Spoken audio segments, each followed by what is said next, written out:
Hi, welcome to my channel again. I'm here today to talk a bit more about the things you need to consider before starting your lock journey. Now, there's a lot of research you can do and there's a wealth of information out there, but it can be a bit overwhelming. And when I started my locks, there wasn't many of my friends or people in my life who had recently started their locks. Since starting my locks 7 months ago tomorrow, about 4 of my friends have either started or are about to start a lock journey. And as I was kind of explaining some of the things I need to consider, I came up with 4 key questions you need to answer before starting your lock journey. And so I'm going to go through them now today. And also as a bonus, one of them is starting her locks next month, but it's her birthday today, and that's where I'm off out to in a moment. So as part of her gift, I decided to create a starter lock starter pack. So I'll also go through that as a bonus at the end of the video. So I don't think they're in any particular order, but question number 1 anyway will be, what size do you want your locks to be? I kind of went back and forth around doing bigger locks, thinner locks, and it's really a personal preference. And you can take inspiration from people's images and see like, oh, I love that size. If you yourself, like I did, I had faux locks, so I got to practice in terms of what locks would feel like potentially. But the key things you have to consider when thinking about the size you want your locks to be is your own hair. And that will be different for everyone. 2 things to consider: your thickness of your hair and your density of your hair. And don't just think thicker locks equals thicker volume, because that really depends on your hair type, or thinner locks equals whatever. Like, it really does depend. Me personally, I have lots of hair strands. So I have a lot of hair, high density, but I have very fine hair strands. So that will give me a different look than if you went for the same size and you had thicker strands and lower density, for example. So figure out what you are, and then figure out what size of locks will therefore suit you. And bear in mind that now, because I have a lot of hair, it meant I had a lot of locks in terms of number, which also means, you know, retwisting takes a long time. So really think about your lifestyle and what would suit you and your face shape the best. Number 2, after you've considered your size, think about your parting style. Now, your parting style will have an influence on your size of locks, but also on how you would therefore wear your locks going forward.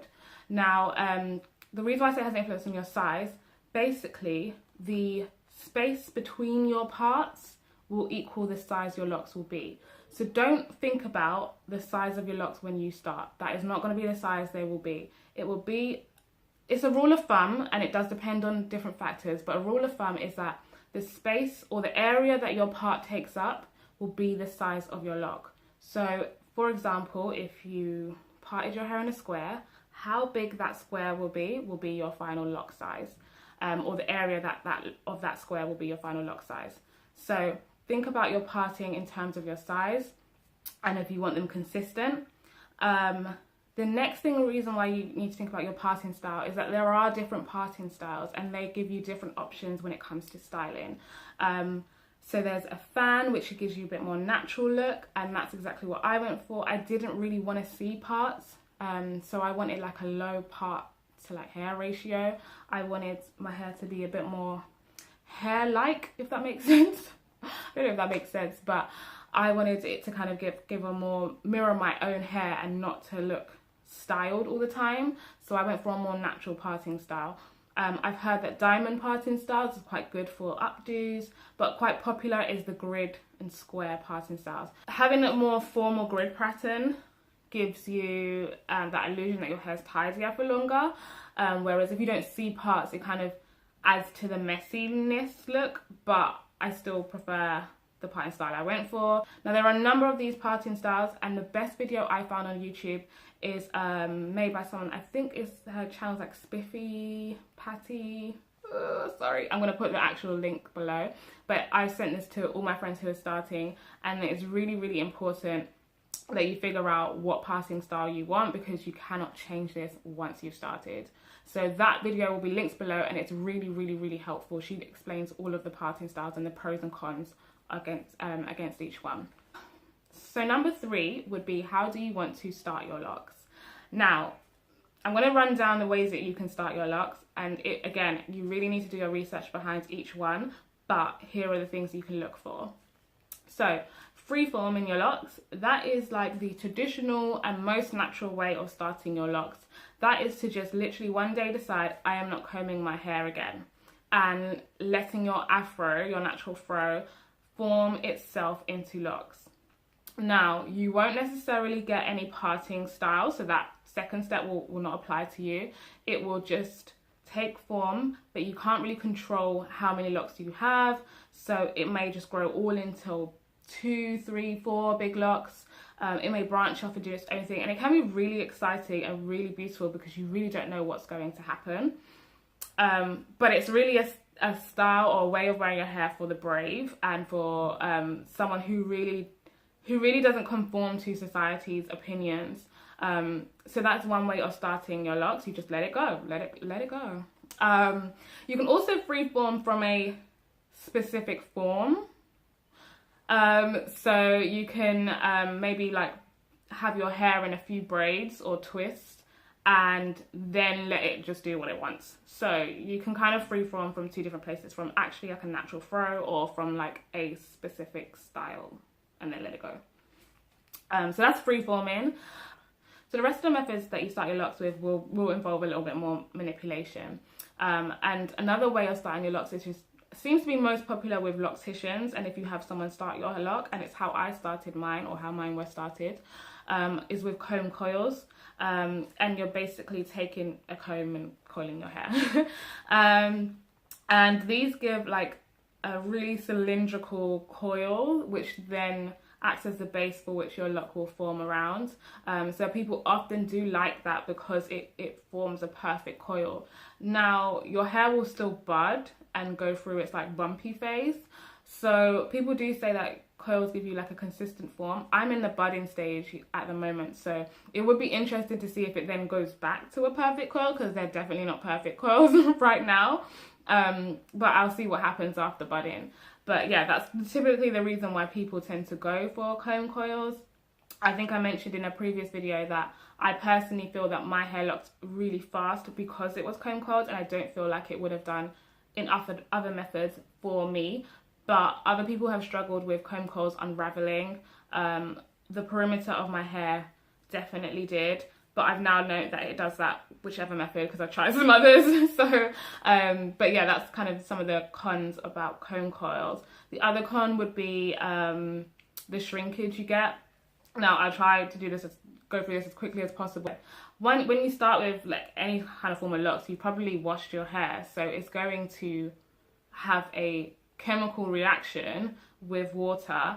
So H2O and the proteins in your hair are gonna, it's actually the hydrogen, they're gonna form a bond and cause your hair to shrink up, and that's what we see as shrinkage. I study material science, sorry. And so that's what we call the normal shrinkage that everyone talks about in terms of natural hair. But with comb coils, you're also mechanically shrinking your hair. So you're taking the comb and turning your hair into a coil. Similar to like if you had a slinky grown up or a piece of wire, and it might be this long, and then you turn it into a coil and mechanically, shrink the hair from maybe it was that long to that long. So you've got two shrinkage interplaying. And then the third level of shrinkage is then obviously when your hair is locking, it obviously like interlocks and locks itself. So you may see more shrinkage with comb coils, and that's definitely what I saw, but it does grow back, and I'm not going to keep going on about shrinkage. Another method of starting the locks that seems to be really popular, particularly with those who are starting their locks themselves, is to two-strand twist it or twist it. The reason why it's so popular is because it's very easy to do. You can do it at home. You don't need anyone else. I couldn't comb coil my own hair, but I could definitely twist it. The benefits of starting your hair with twist is that other than it being easy, your hair looks familiar to you. So a lot of people who are natural wear their hair in twists, and for a long time you can just maintain your hair as twists without kind of feeling like your hair is doing something else. The thing that people find is that it may take a while for that twist pattern to disappear. You may get less of that mechanical shrinkage, because actually with twist you're putting tension, just mild tension on it to twist it, but you'll still get that chemical reaction with water. Another benefit of twisting your hair is that some people say that it gives you thicker and fuller locks. Again, I'm not sure, but that's something that people have commented on. A third method of starting your locks is similar to the twist, but actually instead of doing twist, you do plaits or braids. So again, it's something that you can easily do at home. It isn't that hard. A lot of people like doing braid locks, especially if they're going for a smaller size, and I've even seen people mimic sister lock style or micro lock styles using really small braids. The downside of starting your locks with braids is that the braid pattern does take a long time to go away, and I feel like a lot of people's journeys I've seen that have started with braid locks, it's even like beyond a year that you can it still kind of looks like braids. But that, again, that could be a positive in that your hair isn't looking so dissimilar for you for a long time. You know, it slowly transitions to locks, so it doesn't feel quite as shocking. So if you're concerned around that, that could be a benefit. There's more tension on braiding, again, so you may see less shrinkage, but you will still have the shrinkage when you wash your hair. So another way of starting your locks, which doesn't seem to be as popular as some of the other methods, is to interlock your hair. Now, a lot of people confuse the fact that you can interlock your hair to retighten or like maintain your hair, but actually you can also use it to start your locks. So you can take a interlocking tool or a crochet hook, and basically you weave your hair and sort of almost like knot and weave your hair over itself, and you start doing that from the bottom all the way to the top, and eventually you get what kind of looks like a braid actually as a result, and basically you've interlocked your hair. And that forms your starting base as a lock. So it absolutely can be a way to start your locks. It doesn't seem to be very popular, probably because it would take quite a long time. And I think it's more useful for smaller locks. I think it would be much more difficult to do with any kind of tool for larger locks. I did restart some of the front ones with that method, because I was really struggling to keep them in with, you know, twisting or comb coiling. A few of them have still come out, but that's fine. But yeah, it is a method. But if you have longer hair and you want larger locks, it might not be the easiest method to start with. So another method of starting your locks would be sister locks. And I know I get often asked if mine are sister locks, but I actually don't know that much about sister locks. I know it's a sort of copyrighted or patented technique of locking your hair, and they are really small locks, like micro in size. I believe there's like something called brother locks, and as I mentioned with the braid locks, some people have mimicked the style of sister locks by using very small braids. But I think what is patented or copyrighted is the parting style. There's a particular parting style for sister lock. Cons about it is that they are expensive. Like, you have to pay quite a bit to get them started and maintained, and then you also have to, unless you do the certification yourself, you also have to then keep maintaining it by someone else. So that was a definite put off for me. I never wanted to be like stuck on anyone else's schedule. I wanted to be able to self-maintain. So those are the main 4 ways of starting your locks. There are some other ways. So instant locks, which is like a back combing method, and that forms your lock straight away, and you skip completely the budding phase. I remember the video I saw, and I'll link it below, and I was like, what is this? I need it. But I decided I won't skip the journey. I would embrace it and just try and go through it. But yeah, it was very tempting at the time. So another way you can skip all the beginning stage would be to use lock extensions.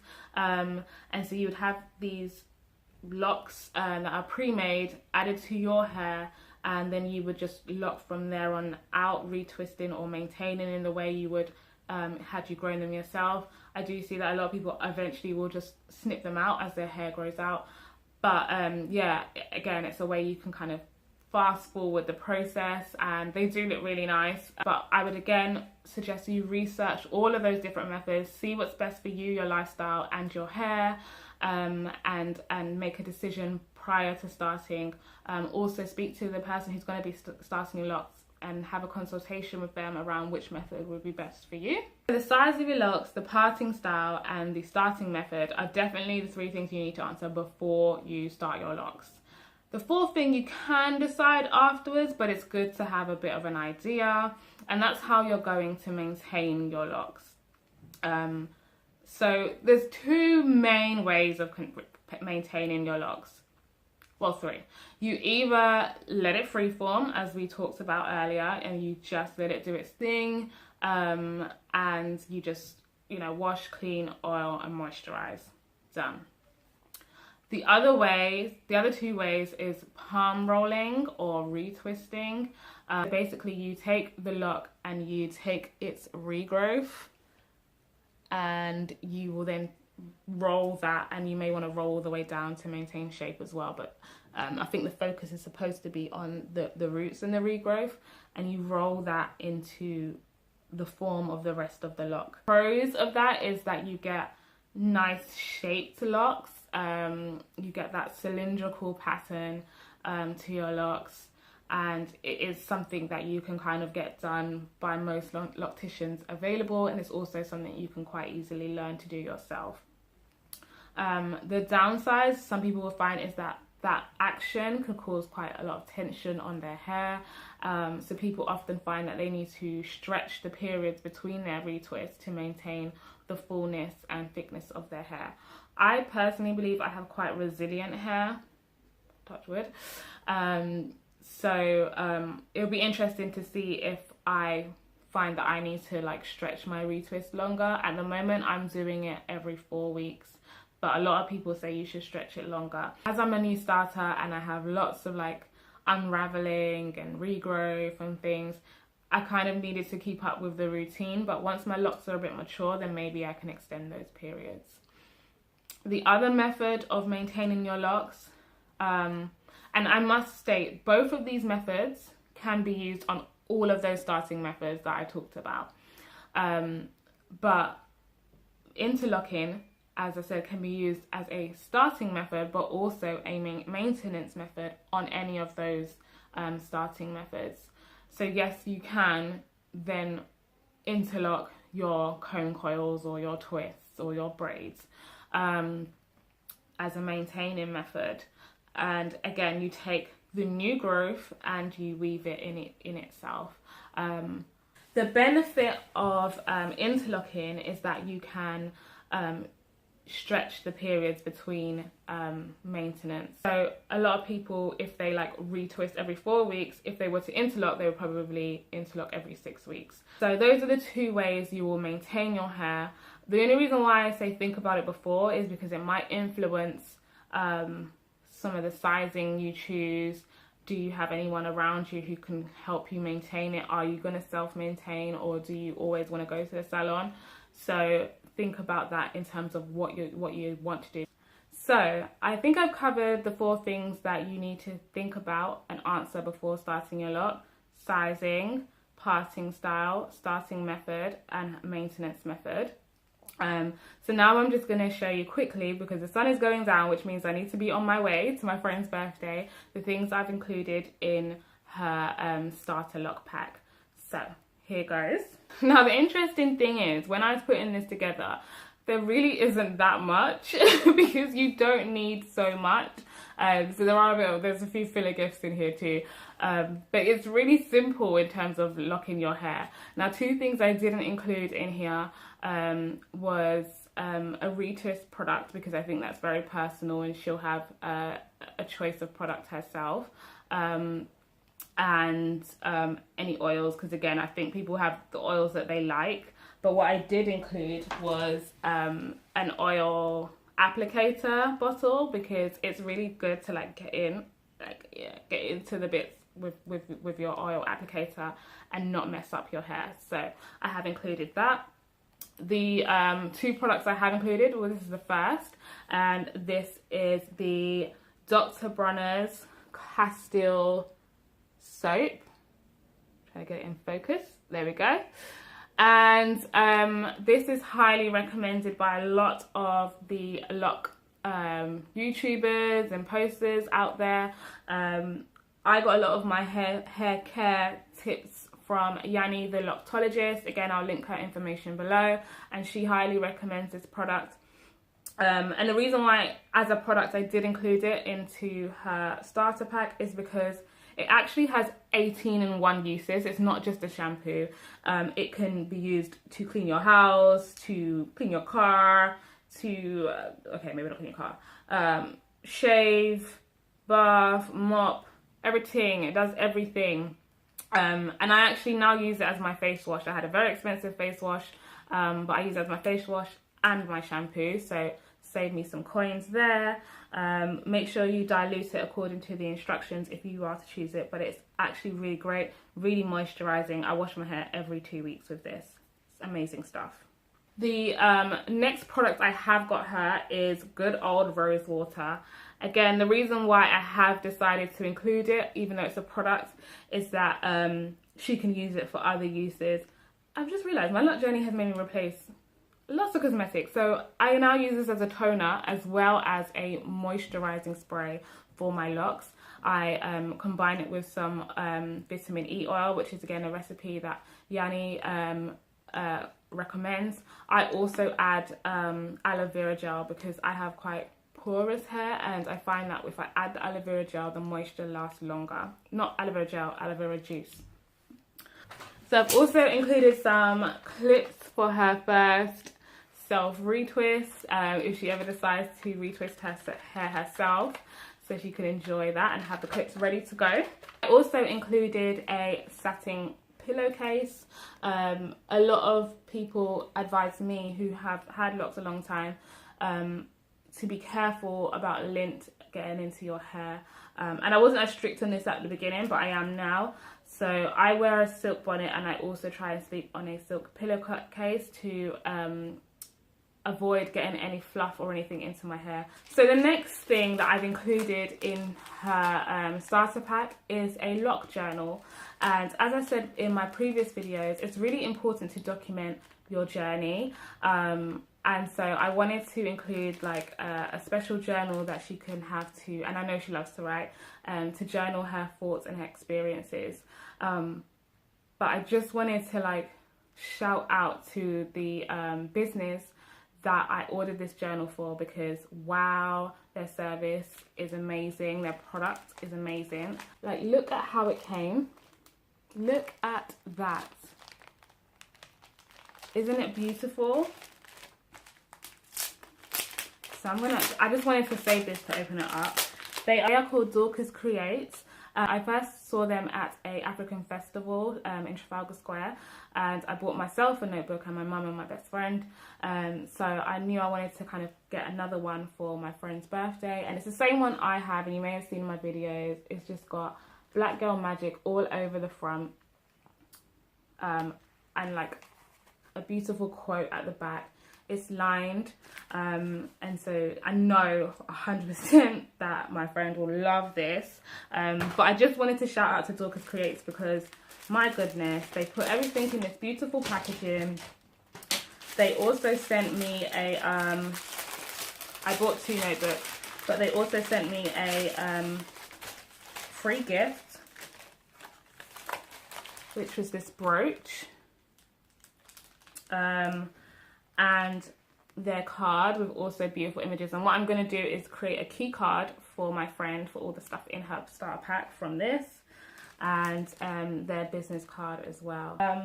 And so the other last gift I've added to her starter pack is this bottle of bubbly, so she can celebrate once she actually starts. As you can see, like, starting your locks is really, really simple. Like, as I said, to add to that, you probably just need your retwist product and your oils. You don't need a whole load of products. It's an amazing journey to be on, and I wish anyone who's about to start or just starting, the best of luck. So I gotta go because it's really getting late and she's gonna tell me off for being late. So bye.